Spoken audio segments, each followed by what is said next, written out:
besties, welcome back to season 2. New season, same coffee, same yarn, and the same absolute refusal to pretend that I wake up at 5 feeling joyful and inspired. If you do, first of all, who hurt you, sweetheart? Second, please tell me about it. It's been a minute since we last talked, so our quick check-in. Over here, we survived the holidays. Barely. Teenagers were teenaging. There was snow, chaos, zero routine, which for my autistic son and both my kids have ADHD is usually never a good thing.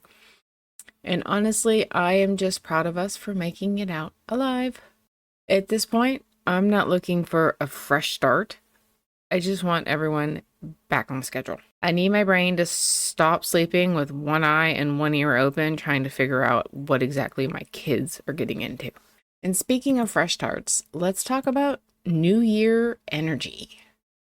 Because this time of year, it's loud, it's aggressive, and it is absolutely full of lies. It's kind of like that claim that raw broccoli tastes good. Everywhere you look, it's new year, new you. You need to wake up earlier, you need to do more, you need to be better, and you need to fix absolutely everything about yourself. And it's exhausting. Like, excuse me, ma'am, it is January, the world is falling apart outside, I'm tired, and it still gets dark at 4:30 in the evening. So today, we're going to kick off season 2 by talking about why most New Year's resolutions fail. And even more importantly, what I have found actually works. Not in a hustle culture, punish yourself into productivity, but an actual real life, sustainable, you're still a human kind of way. This episode is about progress, not punishment. Small steps, consistency, and for my longtime listeners, you know I am a big fan of small wins. Doing things in a way that don't make you hate your life or yourself by February. So grab your coffee, pick up your yarn, and let's get into it. All right, let's get into why most traditional resolutions are complete and utter bullshit. Honestly, if you've ever made a New Year's goal that caused you to roll your eyes while drinking your 3rd cup of coffee or inhaling a piece of cake because you just don't care anymore, this one's for you. Here's the thing. Most resolutions are all about outcome. Lose 20 pounds. Be more productive. Read 52 books this year. And sure, ambitious sounds nice until reality shows up. Like, hey bestie, remember me? It's like someone saying milk is just as good as flavored creamer. Like, yeah, well, technically it will cut that coffee taste, but is it anywhere near as yummy? No, it is not. That's resolutions. They're usually vague, extreme, and they're fueled by guilt. And they're usually triggered by some cultural, societal blueprint that really does not work for, an average breathing human, especially ones obsessed with numbers. Like weight, it goes up, it goes down, it depends on what you ate, what you drank, what your hormones are like. It could be the lunar cycle, or your body could just wake up and say, you know what, let's cause some problems today. Trying to control that with sheer willpower is like trying to herd cats on roller skates. All you end up with is scratches, possibly broken bones, definitely pissed off cats, and you on the ground wondering what exact life choices led you to this moment. And that ridiculous January motivation, yeah, it's basically a cat on catnip. By February, we've crashed, and we just want to join the cats for a nap in the sun. That new year, new you energy, it's shoved in a drawer next to that AI crochet pattern that is full of lies, but you thought you could make it work. Now it's replaced by exhaustion, confusion, and the urge to strangle everyone. Along with the realization you have zero time for all the bullshit you promised yourself you do. But here's the kicker. It's not you. It's the structure. That whole system is designed for you to fail. They want you to buy the $400 workout equipment, pay for the gym membership, only for the equipment to sit in your living room and you to not actually go to the gym, and they get money for free. It's like greeting card holidays on steroids. It's classic. You're scammed by your own hope and capitalism. Love that for us.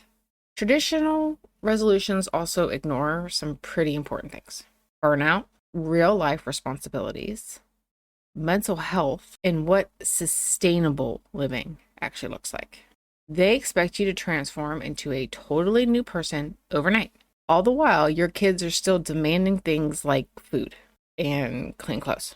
And let me tell you, if your goal requires a personality transplant, it's already doomed. That's not ambition. That's punishment disguised as a plan. It's kind of like my dog Rain trying to convince the cats that he's just a bigger version of them. No one is buying it.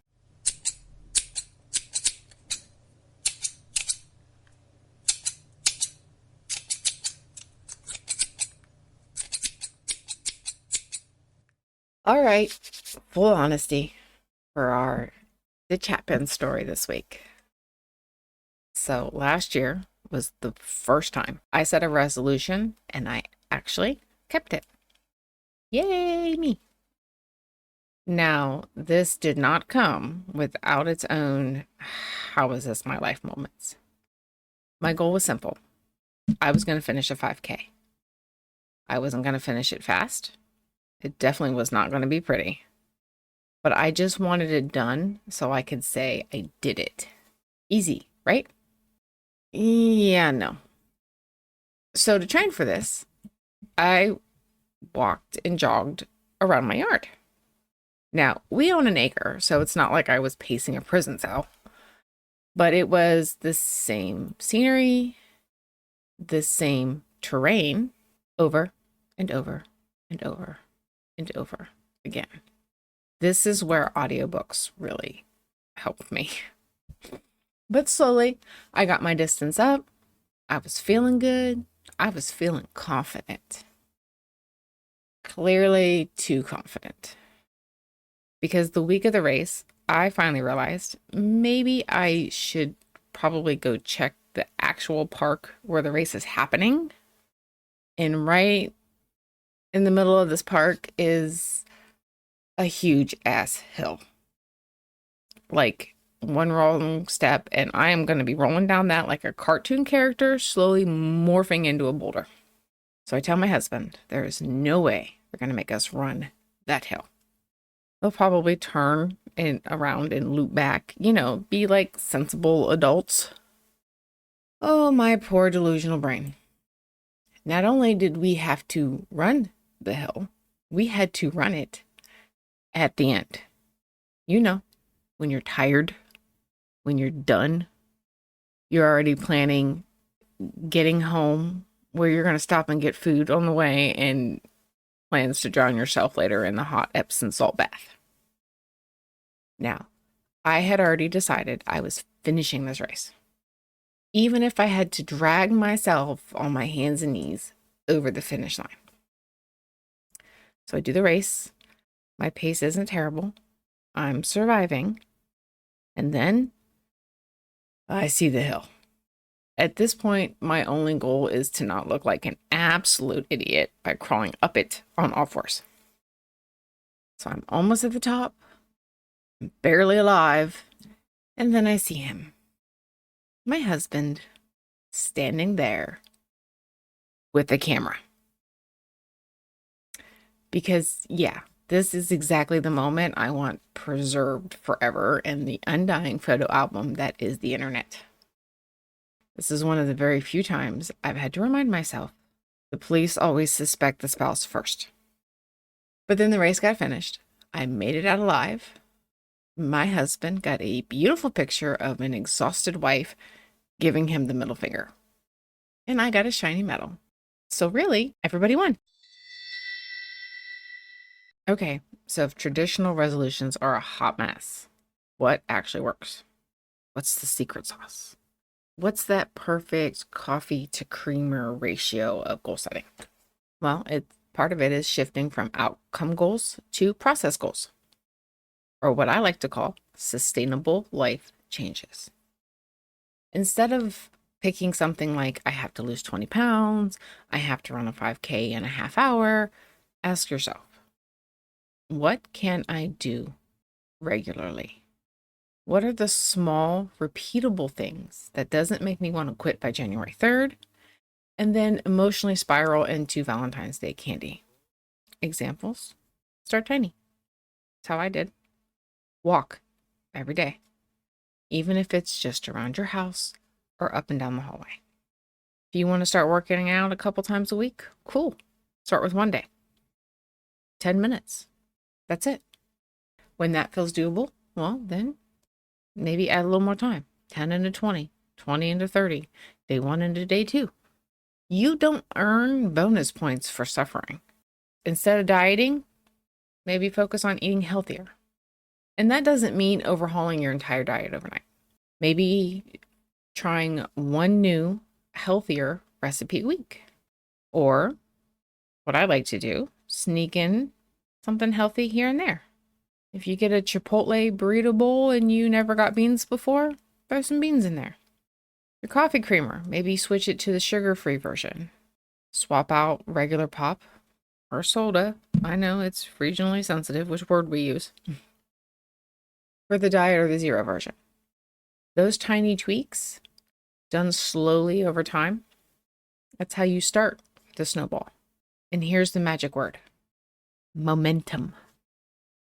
Small wins compound. And you know, I love a small win. But one small change, and then another, and another. Suddenly that snowball turns into a snowman. If you try to do everything at once, you're going to crash hard. Case in point, like I said, I started walking every day for 30 minutes, rain or shine. I got a raincoat. If it was really bad, I would just walk up and down my hallway. Now I run 5Ks. If I had tried to run the full 5K on one day, I would not have made it. I would have done a half a lap around my yard, gone inside, and probably eaten a pack of Oreos and sulking because I failed. Nope, that's not how humans work. Life is not all or nothing. It is not black or white. There's a whole lot of gray. Or if you want to look at it on the optimistic side, it's not all black and white. There's a whole rainbow.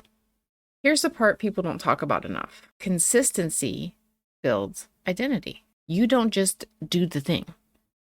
You become someone who does it. Also, adjusting your goals mid-year, that's totally fine. Maybe you can't fit 30 minutes into your schedule like I could. Okay. Can you find 15 minutes? How about 5 minutes here and there throughout the day, so it's a total of 30, just not all at once? Because it's not the time or the distance that matters. It's the habit. And changing your mind is not failure. Maybe the original small goal didn't fit. It's like when you're working on a project. Sometimes you gotta frog it and try again. That's not quitting. That's feedback. The long-term goal still matters.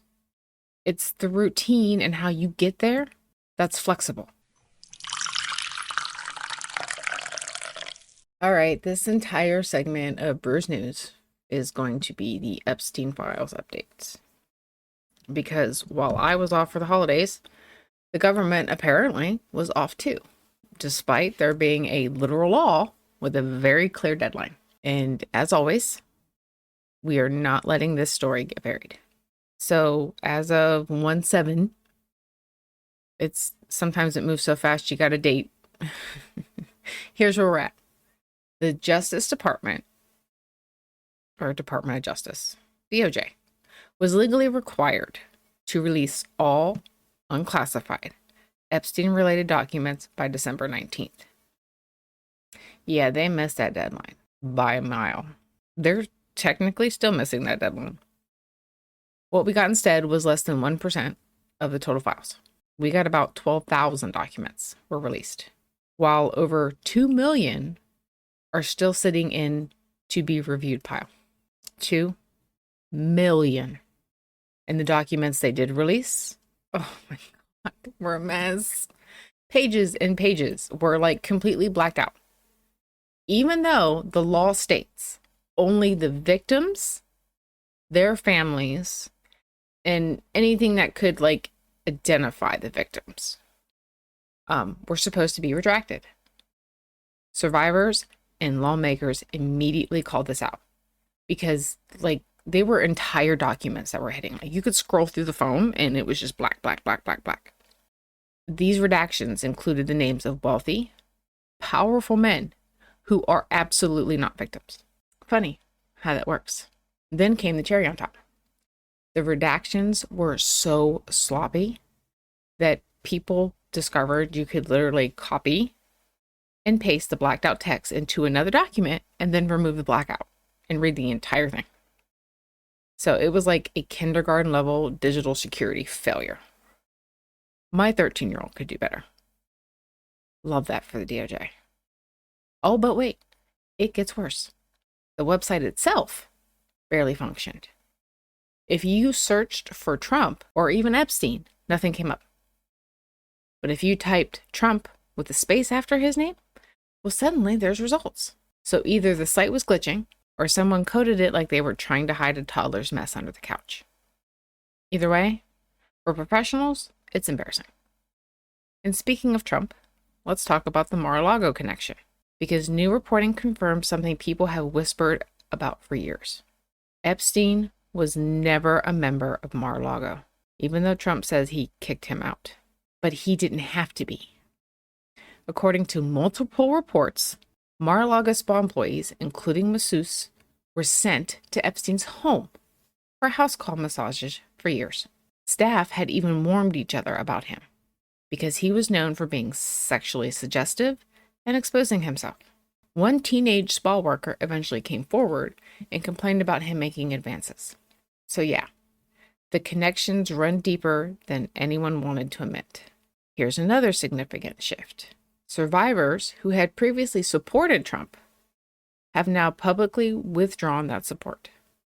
Haley Robinson, a Republican survivor who literally stood outside the Capitol advocating for the Epstein Files Transparency Act, went on CNN and said she redacts any support she ever gave him.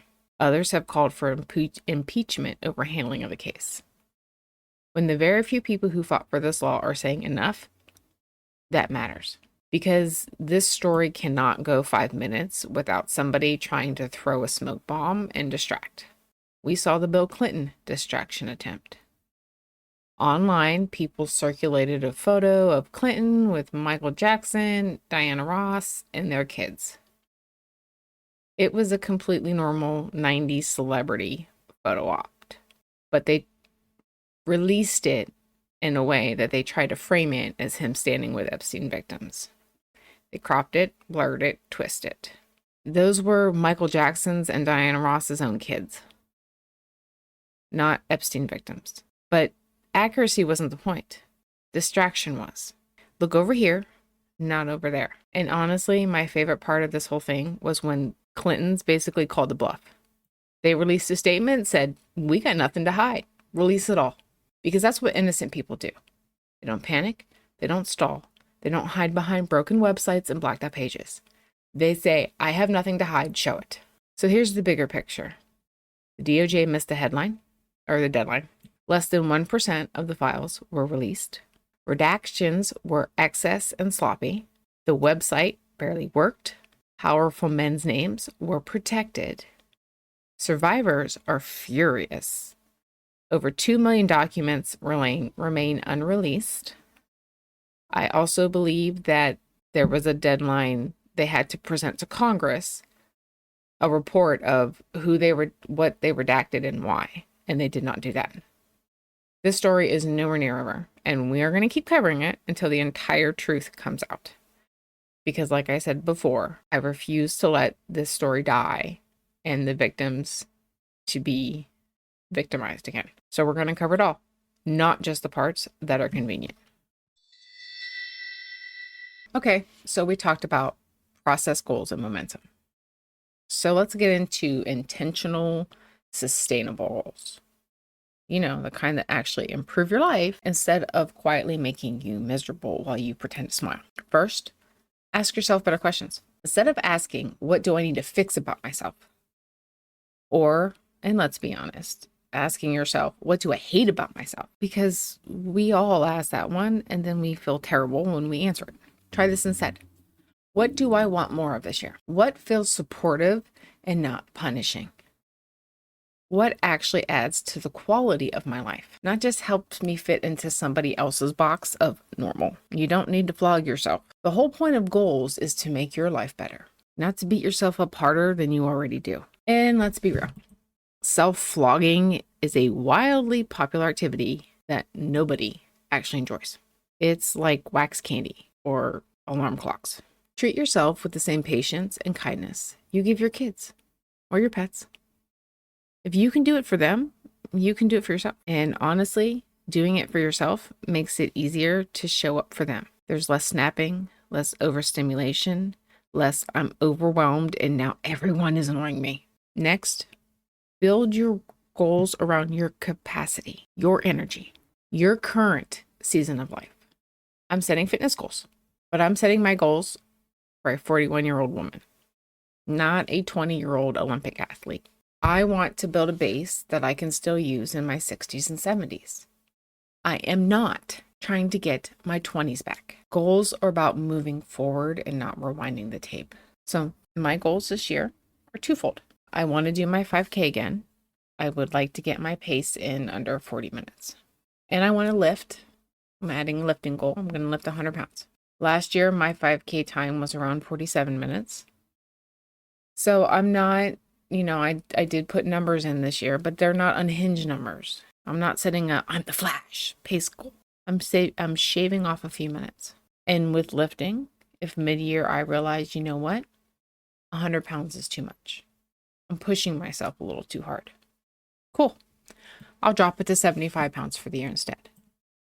If my pace seems like 40 minutes is too much, we'll do 45. Still less than what I came in under last year. So it's an improvement, just a manageable one. Because this is something I want to do every week for life. And just like pace, I can add weight next year. 100's too much this year. I'm going to drop it down to 75. I'll shoot for 100 again next year. The numbers might be the goal, but the habit is actually where you win. Now, repeat this after me. Systems and determination beat motivation. Motivation, that bitch is lazy. She is unreliable, and she usually sleeps through the alarms. Routines, they show up. Determination will drag you out of that door while motivation is still scrolling on TikTok. And remember, even showing up badly is better than not showing up at all. I'm not competing with a 20-year-old fitness influencer on Instagram. I'm competing against the version of me that sat on the couch yesterday. When I'm working on my running, I'm competing against the me that barely managed to finish the 5K last year. I got this mindset from an actual fitness or influencer, James Capola. He's a fitness trainer. He runs a personal training business. He's an influencer online. He's very kind. There's no bullshit. It's non-judgmental. He actually goes out of his way to make response videos to shut down gym bro nonsense when they pick on someone who's trying. He helped me understand how to build a real foundation and not just chase aesthetics. So if you have a fitness goal this year, I genuinely recommend giving him a follow. And please at least watch one or two of his Tammy videos. Because Tammy is my spirit animal. And once you watch the videos, you'll know what I mean. If eating better is your goal, because I also changed my diet last year. I love Zach Cohen. I've mentioned him before. He's a dietitian. He focuses on low calorie, high protein, budget friendly meals. He does have free recipes on his TikTok and YouTube. The first one I tried that my husband loves is the salsa con queso. You can pay to access. He's got like an ongoing live cookbook on Patreon. I think it's like $5 a month, or you can pay for the year. My family loves this stuff. There's some ones my kids actually eat, and everything's tweakable, which in a house with real people, especially real kids, that's important. And finally, remember this. Your goals should serve your life, not control it. Life is messy. Goals are messy. That's normal. If you mess up one day, you don't lose everything that you built. So, example, last week I made my abs very, very angry at me. So for a few sessions, I had to modify my core workouts. I didn't lose muscle. I just didn't punish myself and gave my body time to heal before politely punishing it again. When your focus isn't a magic number, but a long-term habit, you can ease up when you need to.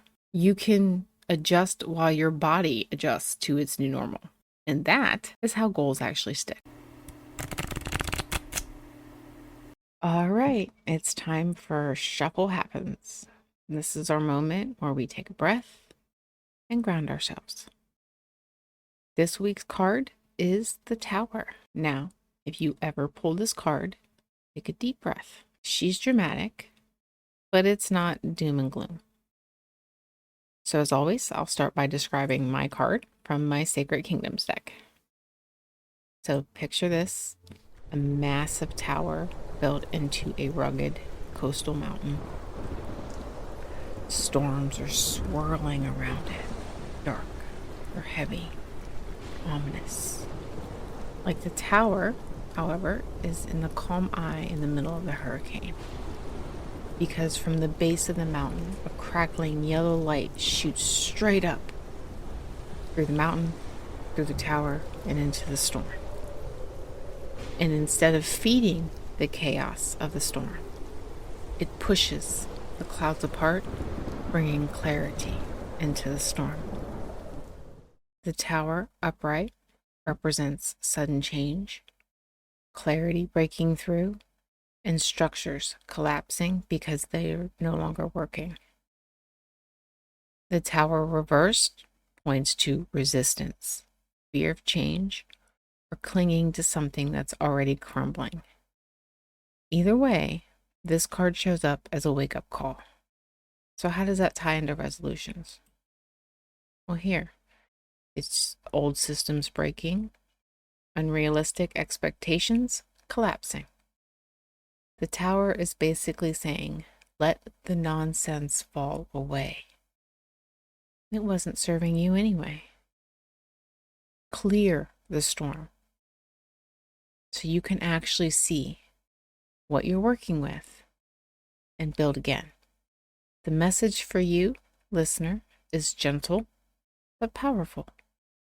You are not failing. You are clearing space. Space for the goals that actually fit, for the habits that work with your life, not against it. Build something honest in that space. Brick by brick, habit by habit. And let the storm do the heavy lifting of clearing it out for you. So when you see the tower, don't panic. Think of it as a cosmic spring cleaning for your life. You're clearing out the crap to make room for the good stuff.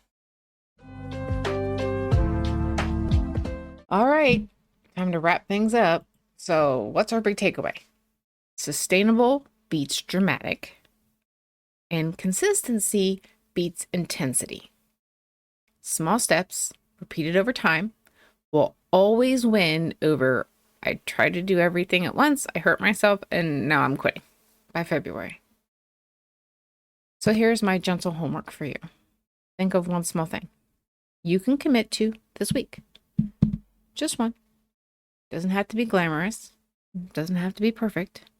It just has to help you move forward. Maybe you park a little farther away in the parking lot so you can sneak in some extra steps. Maybe you swap your sugary creamer for a sugar-free version. You don't have to run a mile a day or live exclusively on carrot sticks. Nobody asked for that. Thank you so much for showing up. Whether you're a familiar face who came back for season 2 or a brand new listener who's joining us after my break, you're here. And that counts. And know this, whatever your goal is, there is one overcaffeinated pet teenager wrangling, crocheting podcaster who is cheering you on. Always. So as always, keep your stitches sassy, your coffee strong, and your spirit grounded, especially during a midterm election year.